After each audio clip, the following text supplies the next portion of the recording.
मैंने officially superintendent jail को जो कोर्ट के हैं जो जज साहब हैं उनको वो एक एप्लीकेशन दिया ऑफिशियली उनको भिजवाई थी और डाल के लेटर हेड और मैं रोज पूछता हूँ कहते जी कल कॉल करें और वहाँ पे जाते भी हैं अंदर ही चलने ही नहीं देते वो तो अखबार में किसी में लग जाती है हमारे नहीं मतलब उसकी तो मैं आपको मेरे पास उसकी स्क्रीनशॉट्स है। अस्सलाम वालेकुम नाज़रीन, रिपोर्टिंग विद असद में आपको खुशामदीद। नाज़रीन, आज साइफर का केस जो है वो एक बार फिर लटक गया है। दोबारा हुक्म इम्तनाई जारी हुआ है इस पे। ये एक अपनी नौयत का ऐसा केस है जिसमें तकरीबन 1.5 माह के अरसे में 2 बार इस पर जो है वो हुक्म इम्तनाई जारी हुआ। इससे अंदाज़ा लगाया जा सकता है कि वहाँ पर जो प्रोसीडिंग हो रही है वो कैसी हो रही है। और आज भी जो हुक्म इम्तनाई जारी हुआ है उसकी भी वजह यही थी कि जो अटॉर्नी जनरल थे वो ये बात साबित करने में नाकाम हुए कि जो ट्रायल कोर्ट ने जो इन कैमरा जो है प्रोसीडिंग का किया फैसला और उसके बाद जिस तरह से वहाँ पे जो प्रोसीडिंग कंडक्ट की जा रही है 2-3 रोज़ में जो 25-26 जो है वो गवाहान के बयानात कलमबंद हुए हैं, उनकी कानूनी हैसियत जो है वो उसको जस्टिफाई करने में जो है वो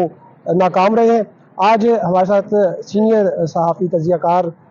सदीक जान मौजूद हैं। सदीक जान जो है वो भी अदालत में मौजूद थे। सदीक जान साहब, आपने बल्कि सबसे पहले ट्वीट कर दिया, वहाँ पे जो कोर्ट रिपोर्टर थे उनको बाद में पता चला, तो आपने जो है वो क्या देखा और आज की जो प्रोसीडिंग में आपने क्या अंदाजा लगाया कि ये अब साइफर केस का अब क्या होने जा रहा है? देखिए मलिक साहब, आप लोग समझेंगे कि पता नहीं एक दूसरे की तारीफ कर रहे हैं, लेकिन बाय गॉड मैं आपको बताऊं, जब आपको मैंने ट्वीट देखा ना, समी साहब के ऑफिस में बैठा था, जब आपने कहा कि अटॉर्नी जनरल ने इत्तफाक कर लिया कि 9 गवाहों के बयान गलत रिकॉर्ड हुए, 10 के यहाँ और फिर वो 9 के दोबारा होंगे और वो उन्होंने कहा जी उनको दोबारा कर दें। मैंने फौरन समी साहब को कहा, मैंने कहा समी साहब लगता है काम बढ़ने वाला है तो चलते हैं। हम आए और बल्कि मैंने अभी आपसे पहले जब वीडियो रिकॉर्ड की मैंने बताया कि सबसे पहले आपने हमें ये बात कही कि स्टे हो जाएगा। लेकिन सर बात ये है कि आपने तो देखें एप्लीकेशन भी एक दी है अडियाला में और वो चीज़ें ज़ाहिर है ऊपर नज़र भी आ रही हैं। और मियां गुल साहब ने पहले जो ऑर्डर लिखा उसमें जिस तरह से उन्होंने बताया कि ओपन ट्रायल होगा और क्यों ओपन ट्रायल इंपॉर्टेंट है और क्यों खुफिया ट्रायल नहीं होना चाहिए, क्यों बंद कमरे में ट्रायल नहीं होना चाहिए, इतने वाज़ेह हुक्म के बावजूद जिस तरह की हरकतें नीचे हो रही हैं, जिस तरह की चीज़ें हो रही हैं, फिर देखें ना पहले आप ऑर्डर कर देते हैं कि इन कैमरा होगा और इतना सख्त ऑर्डर कर देते हैं कि अगर वो मीडिया पे सोशल मीडिया पे रिपोर्ट करेगा तो जो है उसके खिलाफ कार्रवाई होगी। फिर अचानक पता चलता है कि ओपन हो गया। और कैसे पता चलता है कि बने बनाए टिकर्स आते हैं कि ये चला दें जी ये हो गया है, पता ही किसी को नहीं है। फिर हफ्ते वाले दिन 10 घंटे 10.5 घंटे की प्रोसीडिंग में 12 गवाह हो जाते हैं। फिर एफआईए प्रोसिक्यूटर्स आके प्रेस कॉन्फ्रेंस करते हैं, पहले खुद कहते हैं कि इन कैमरा है, कोई जुडिशियल ऑर्डर नहीं है, कोई चीज नहीं है, तो फिर ये तो होना था। लेकिन मेरे ख्याल में मलिक साहब इससे बड़ा जो अब सवाल है, जो अभी ये ऑर्डर आया 11 जनवरी तक रोक दिया है, अब मलिक साहब बल्कि इस पे आप ये बताएं कि इमरान खान साहब की इलेक्शन में रुकावट तो एक ही रह गई है और वो है ज़ाहिर तोशाखाना। ये रुकावट इसलिए नजर आ रही थी कि साइफर में कन्विक्ट होना ही होना था, उन्होंने हफ्ते 10 दिन में कन्विक्ट हो जाते, हो सकता है 4 दिन में कन्विक्ट हो जाते, क्योंकि अगर एक जज 10 घंटे समाप्त कर रहा है तो वो 3 दिन 10 घंटे समाप्त करेगा और मामला कंक्लूड हो जाएगा। और ये बताएं कि सुप्रीम कोर्ट में जो मामला है तोशाखाना का फैसला मुअत्तली वाला, गो के अतर मुल्ला साहब के उसके ऊपर व्यू कुछ और था, सरदार तारिक मसूद साहब ने कोई उसके ऊपर राय नहीं दी। अतर मुल्ला साहब ये कहते थे कि अगर हम फैसला मुअत्तल भी कर देते हैं तो अपीलें जब पेंडिंग है तो कन्विक्शन कैसे सस्पेंड हो जाएगी और कैसे वो इलेक्शन लड़ने के लिए हो जाएंगे। लेकिन एंड में, क्योंकि मैं उस प्रोसीडिंग में मौजूद था, शहबाज खोसा साहब ने जब सीआरपीसी का वो पढ़ा ना, सेक्शन पढ़ा जिसमें उन्होंने कहा कि जनाब लिखा हुआ है वाज़ेह तौर पे कि अदालत सेंटेंस और कन्विक्शन दोनों सस्पेंड कर सकती है, वहां पे माहौल जरा बदल गया। फिर अतर मुल्ला साहब भी थोड़े से अपने उस मौकफ से पीछे तो मैं नहीं कहूंगा हटे, लेकिन उन्होंने फिर गौर से इस बात को सुना, यार ये तो फिर आप कह रहे हैं कानून में लिखा हुआ है। यहाँ पे फिर यह है कि क्योंकि एक अदालती फैसले 2 का हवाला दिया गया तो सरदार तारिक मसूद साहब ने कहा कि शायद हम 5 जुडिशल बेंच बना दें नेक्स्ट वीक में। तो ये बताएं कि अगर अब वो सुप्रीम कोर्ट फैसला मुअत्तल कर देते तोशाखाना वाला तो ये तो फिर इमरान खान एल हो जाएंगे इलेक्शन लड़ने की। देखिए सदीक जान साहब, आप भी हमारे साथ ही हुआ करते थे नवाज शरीफ का जब ट्रायल हो रहा था, उस वक्त आपके और हमारे मौकफ में थोड़ी तजाद था, बहुत फर्क था। आप कुछ और बात करते थे, हम कुछ और बात करते थे। लेकिन मैं मतलब आपको बताऊं कि जो मैंने सेंस किया है सुप्रीम कोर्ट की, मुझे लगता है कि शायद इमरान खान साहब को वो इलेक्शन लड़ने के लिए जो है वो कोई वहाँ से कोई उनके इस तरह का ऑर्डर आ जाएगा कि वो इलेक्शन लड़ने के अहल हो जाएंगे कंटेस्ट कर। क्योंकि जो सेंस मैंने जो सुप्रीम कोर्ट की दी है, मुझे ये लग रहा है कि इमरान खान साहब की जो कन्विक्शन है उसको शायद वो मुअत्तल कर दे, क्योंकि अभी बाकी तो किसी केस में उनका सजा नहीं हुई। एक साइफर केस था जिसमें बड़ी उम्मीद थी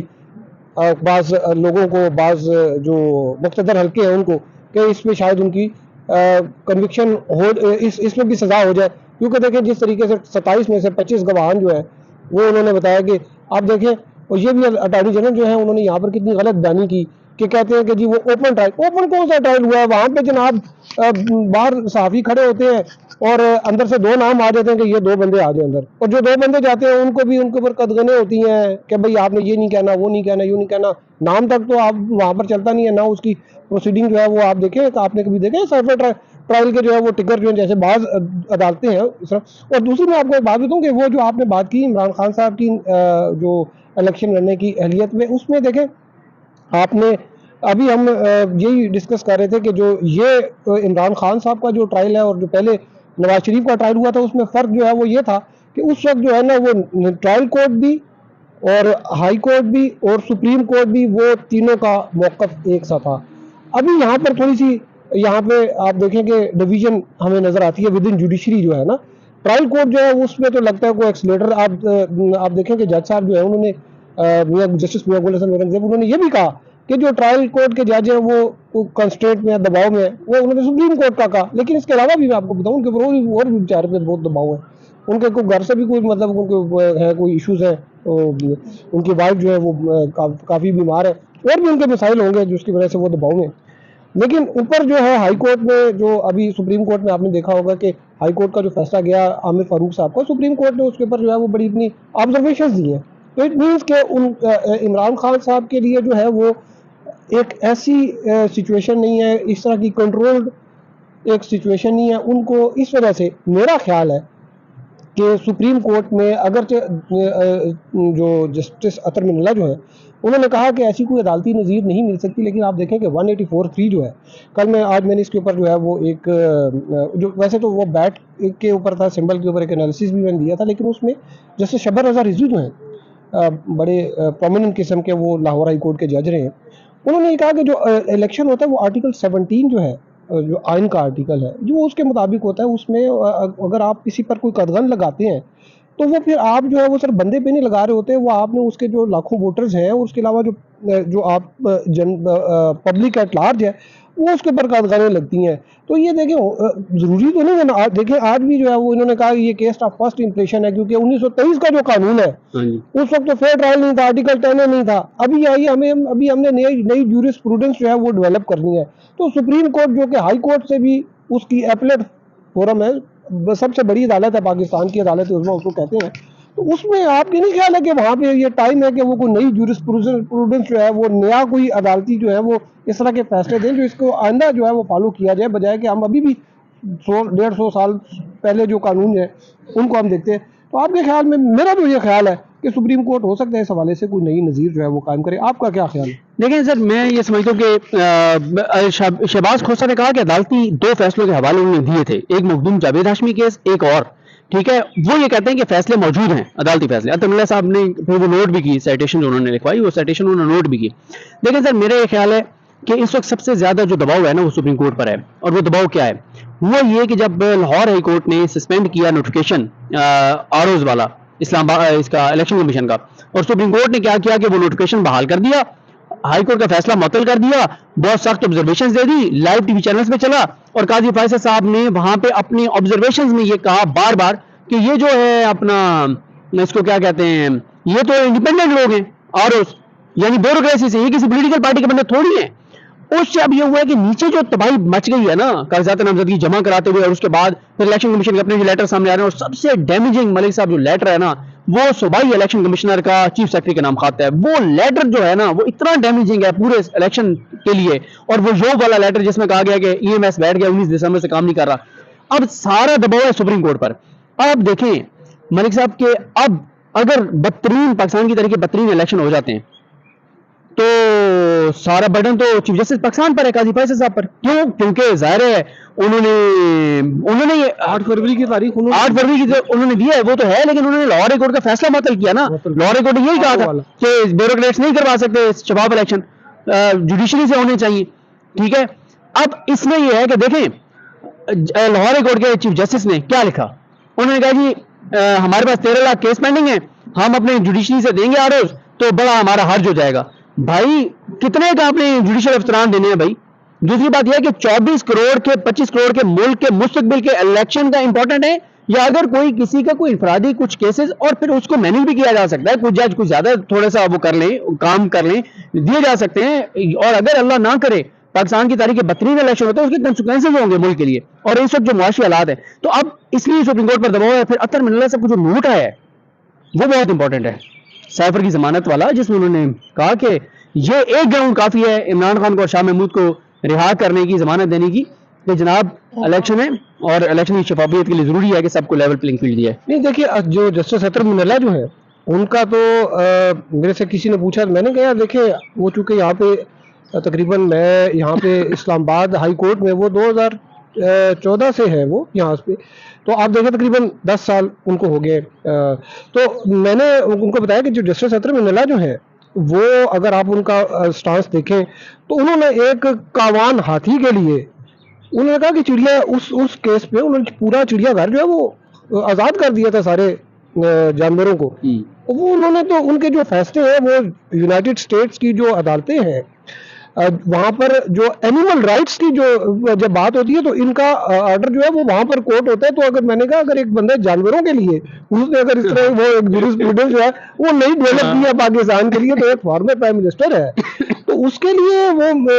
उस कोई ना कोई मेरे ख्याल में सुप्रीम कोर्ट को इस किस्म का रास्ता निकालेगी। और मेरा नहीं ख्याल कि सुप्रीम कोर्ट जो है, अगरचे ये कहा जा रहा है, अंसार अब्बासी साहब ने जो कहा कि जी वो पहले इनके फौज के साथ कोई मामला अगर ठीक हो तो तब इनको हुकूमत बनानी चाहिए, अदरवाइज लेवल प्लेइंग फील्ड नहीं देने चाहिए। लेकिन जो मेरा ख्याल है कि सुप्रीम कोर्ट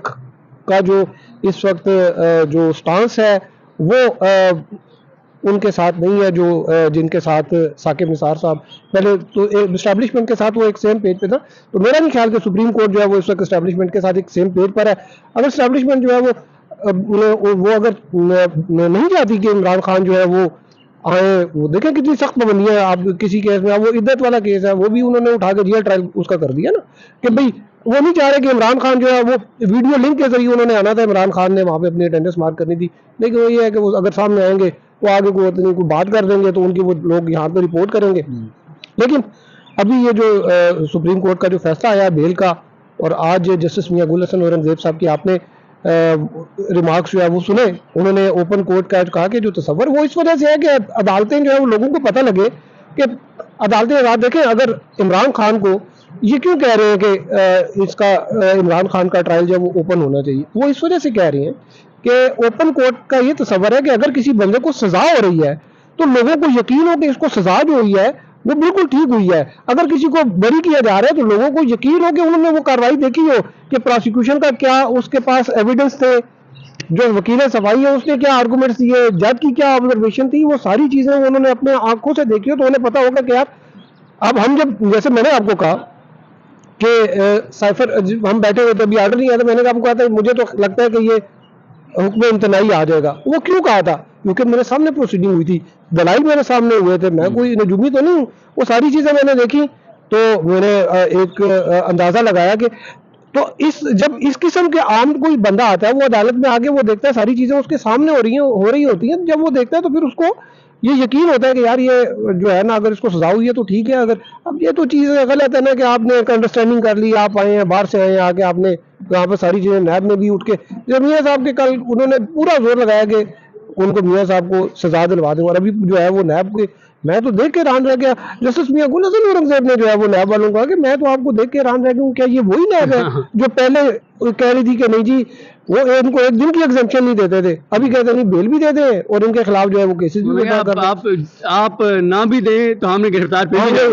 फिर भी नहीं करना। तो मतलब आप देखें ना, ये तो मॉकरी ऑफ जस्टिस है ना जी। चलिए जनाब